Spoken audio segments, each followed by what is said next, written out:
So as you saw, the 7th-hour nutrition had me lose 10% body fat, which is not right. Last week, I measured myself the same way I measured myself this morning. So I'm not sure what kind of formula they were using, because I did my neck right above my Adam's apple. So I measured my neck and I measured my abdomen right above my belly button. But I did lose 2 pounds from last Thursday. I've lost 4 pounds since last Sunday, which was the first day of doing all this. But either way, I downed my calories, down my macros a little bit, and I think it has me planned to lose about 3 more pounds until next week, which it's gonna be rough, but I can do it. Just get some cardio in, just do what I've been doing. It is 4 p.m. right now. I'm having my first meal of the day. It is 2 servings of bran flakes.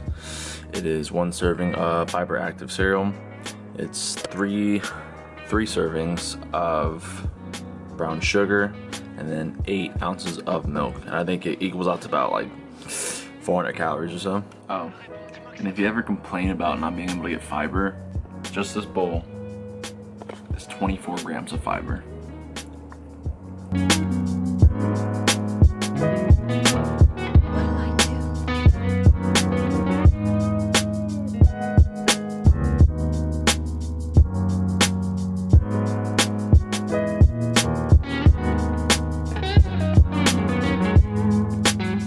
So for anyone with like really super sensitive dry skin like me, I use this and it really helps my dry skin out a lot. It keeps my face from like flaking and super dry, especially after I shave. And the reason I'm not really shaving my face is because when I do a close blade shave, it like totally, like, I mean, you can kind of see a little bit, but it's way worse when I usually do like my cheeks, my chin, all that stuff. So I just ended up not shaving.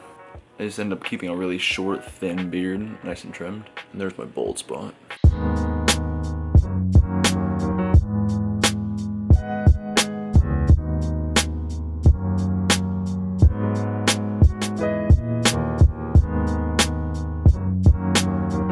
So I'm not really sure what I'm gonna eat right now. I wish I had some fish.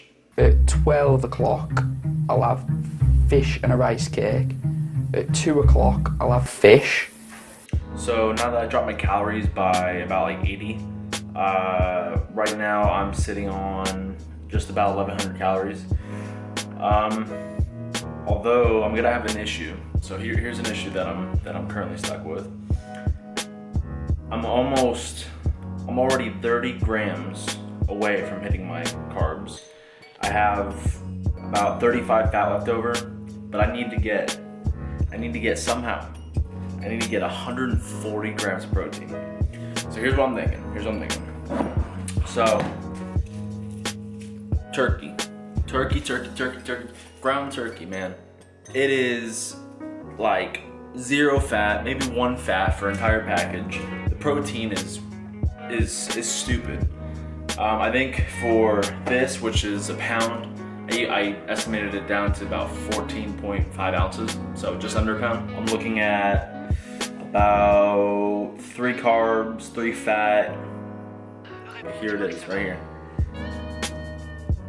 There it is, 95 grams of protein. So once we add this in right here, right? I now only need 44 grams of protein. So I think what I'm gonna do is I'm going to do some basmati rice. So I think the way I'm gonna cook this, because it's already cooked, I'm gonna throw it in the skillet. I'm gonna put some seasoning on it. I may end up putting like a tablespoon of oil in there just to cook it. Just because this does get really dry, especially when you're putting it with rice.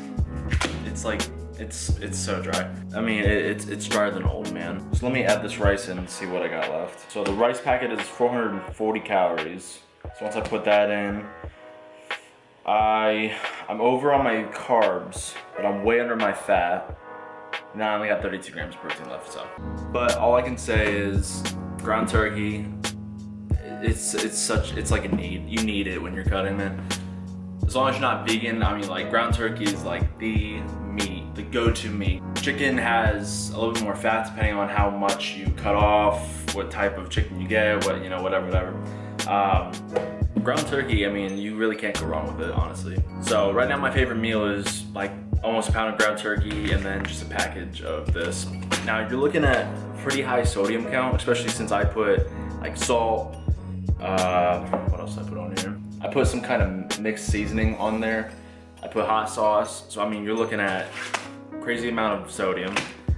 You're looking at crazy amount of sodium in this. I'm perfectly okay with going really high on my sodium, only because I already hold in a lot of water, and I do pretty high sodium every single day. So like, it's not gonna really change my weight. Now if I drop my sodium altogether, yeah, I'm gonna lose a couple pounds because I'm gonna be dry as a rattlesnake, but I'm okay with doing high sodium. I have no issues with it. I don't try to go too crazy, but like I do go pretty crazy. Alright, so I got 3 tips. Whenever you're making like super dry food, rice, ground turkey, chicken, whatever you do. As far as specifically rice and ground turkey, I cook the ground turkey in 0.5 tablespoons of olive oil. And then what I'm gonna do is I'm gonna put a little bit of spray butter on the rice and then a little bit on the ground turkey when I put it in the bowl. I'm gonna put Worcestershire sauce, reduced sodium, on the rice before I put on the ground turkey. Once I put the ground turkey and all the rice together, I'm gonna do some hot sauce. And this is like the thing to do, all right? Get your favorite salsa, all right? Salsa is usually gonna be pretty low carb, as long as you don't like, you know, blow the whole thing on there.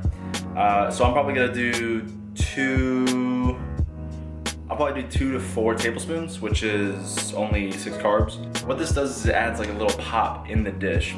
Makes it moist, makes it a little bit less dry, makes it a little bit more spicy, tasty, depending on what you get. And that is how I do it. That is how I get past all the dry cutting food that you normally would eat.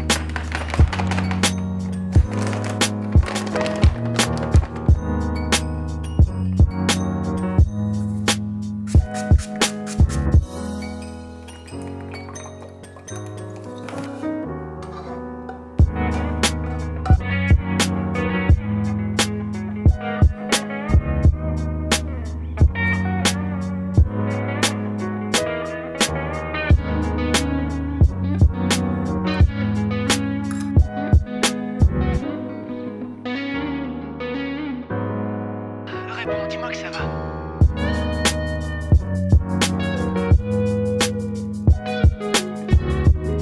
Alright, and that is how I do it, guys. So like I said, this is a little bit higher sodium. To me, it's okay. To other people, sodium may not be like, it may not work for them that much, but this is what I do. These are just my own tips. This is what I use to make my rice, my meats, all that type of stuff, not completely dry and bland. Like I said, be careful with the sodium, but yeah, that is it. I think that's gonna do it for this video. Thank you guys for watching. Like it if it helped you at all, if you enjoyed it. Subscribe if you wanna see more. I got like 412 more of these videos to do, and I'll see you guys tomorrow.